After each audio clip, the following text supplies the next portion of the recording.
میں تو اس طرف جاؤں گا جس طرف میرا یار ہے. میرا یار میرے دکھ وچ راضی میں سکنوں چلے پاواں ہوں. جس طرف میرا یار ہے میں اس طرف جاؤں گا. میرا موت بھی اس طرف, میں مر جاؤں تو میری میت بھی اس طرف لے جاؤ.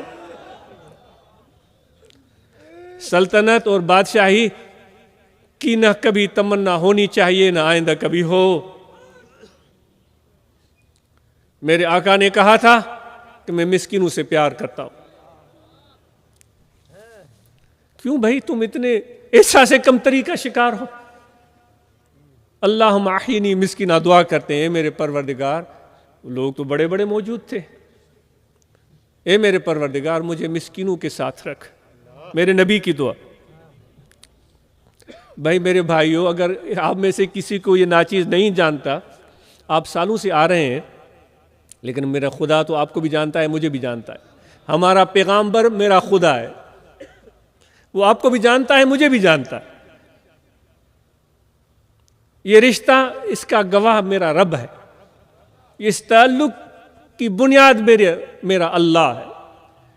میری دعا ہے کہ میں گناہ گار ہوں, سیہکار ہوں, خطا کار ہوں, بدکار ہوں, گناہوں میں ڈوبا ہوا ہوں, لیکن میرا رب میرے ساتھ ہے. اس رشتے کو مرتے دم تک نبھا سکوں, میرے لیے یہ بڑی کامیابی. تو اس لیے آپ جائیں گے بھلے چھوٹے سے گروہ کی صورت میں, کبھی گھبرانا نہیں ہے, کبھی فکر مند ہونے کی ضرورت نہیں ہے. تھوڑے ہی صحیح انشاءاللہ اپنی محبت کی دعوت عام کرتے رہیں. انسان خطا کا پتلا ہے اور خطا کا پتلا رہے گا. کوئی گارنٹی ہے؟ کوئی انسان کہہ دے کہ بھائی مجھ سے کبھی غلطی نہیں ہوگی؟ کوئی نہیں کہہ سکتا. اس لیے تو خدا نے تمہارے پیار میں, ہمارے پیار میں اپنی بخشش کے دروازے صبح و شام کھلے رکھے ہیں. میرے بندے ہیں, نادان ہیں, اپنے آپ کو مشقت میں ڈالتے ہیں. میرے پیار میں انہوں نے یہ بوجھ اٹھا لیا ہے, نیابت کا بوجھ انہوں نے میرے پیار میں اٹھا لیا ہے. تو ان سے غلطیاں ہوتی رہیں گی, بخشش کا دروازہ کھول دیتا ہوں. جیسے ہی کہیں گے میرے رب میں تیرے در پر معافی, جاؤ.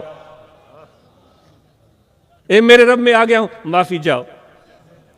میرے گناہ بہت زیادہ ہیں, جتنے بھی گناہ ہیں معافی, جاؤ. اور کیا چاہیے؟ کیوں پہاڑوں سے سر ٹکراتے پھر رہے ہو میرے بھائی؟ کیوں اپنے آپ کو مشقت میں ڈالتے ہو؟ اللہ نے اتنی مہربانیاں کر دی ہیں. ذکر کرو, مخلوق خدا کے ساتھ اچھا رویہ رکھو. بنیادی بات جو آپ کو کہنے جا رہا ہوں میں, اپنی معاشی حالت کو سب فقیروں نے بہتر بنانا ہے. میرے نبی کا حکم ہے, القاسم حبیب اللہ. محنت کرنی ہے رزق حلال سے. کسی امیر کے جیب پر نظر ہو,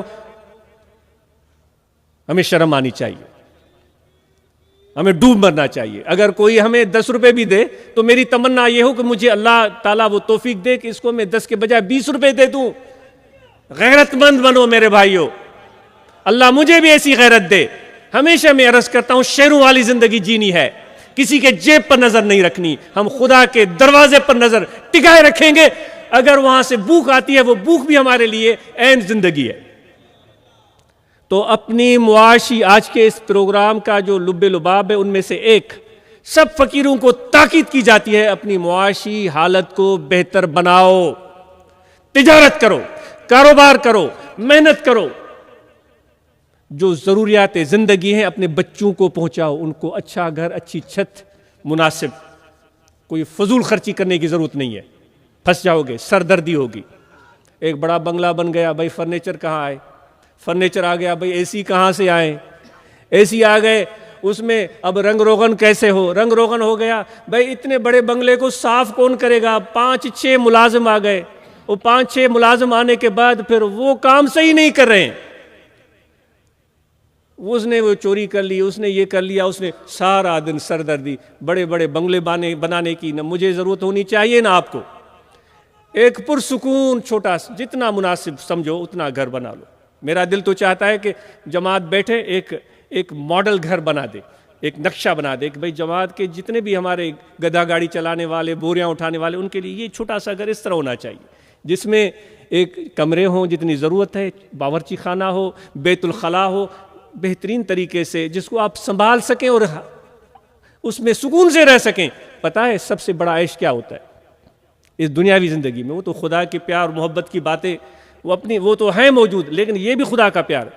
جب اس سادے سودے چھت کے نیچے دن بھر کمائی کر کے آپ کر بیٹھتے ہیں، اپنے بچوں کے ساتھ آپ کھانا کھاتے ہیں، ان سے پیار محبت کی باتیں کرتے ہیں، ان کا حال پوچھتے ہیں، اپنی بیوی کا، اپنے بچوں کا، وہ آپ کے لیے زندگی کا بہت قیمتی لمحہ ہوتا ہے. میرے نبی کی سنت میں کہہ دیتا ہوں، میرے نبی کی سنت میں جب گھر سے باہر جاؤ اپنی بیوی کا بوسہ لو، لینا چاہیے. جب گھر واپس آؤ اپنی بیوی کا بوسہ لو. پیار بانٹو تو آئے نا پیار. کنجوسوں کی طرح جیب میں نوٹ ڈالے ہوئے ہیں، کسی کو دے نہیں رہے تو برکت کہاں سے آئے گی؟ پیار دل میں ہے، نظر تو آتا نہیں. جہاں سے کچھ پیسے ملتے ہیں وہاں تو باتیں کھل جاتی ہیں. کچھ پیسے ملنے ہیں، کچھ مدد ہونی ہے، کچھ کام ہونا ہے، بیوی کے سامنے جائے گا تو وہ بڑا ترم خان بن جائے گا. بھائی خدا کے لیے آرام کرو. میرے نبی کی سنت ہے، پوچھو مفتیوں سے مولیوں سے، گھر جاتے ہوئے بھی پہلے اپنے زوجہ محترمہ کا بوسہ لیتے تھے، گھر سے باہر جاتے تھے پھر بھی بوسہ لیتے تھے.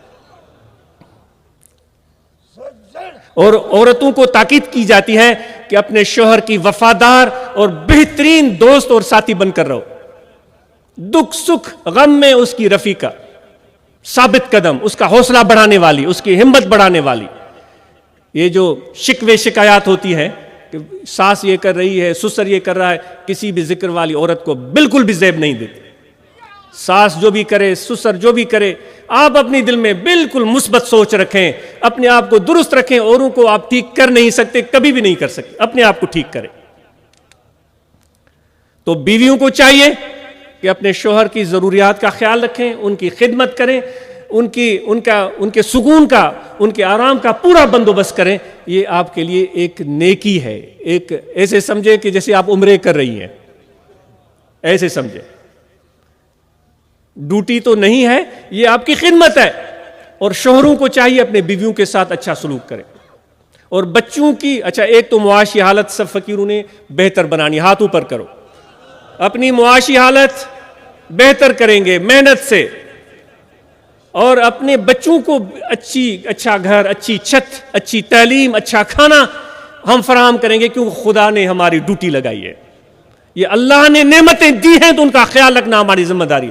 اور خواہشات کو بے لگام ہونے نہیں دینا ہے کہ یہ بھی ملے، وہ بھی ملے، یہ بھی ملے، وہ بھی ملے. اس طرح کبھی بھی نہیں. محنت کرو اور پوری سچائی سے جو اللہ دے کہو الحمدللہ.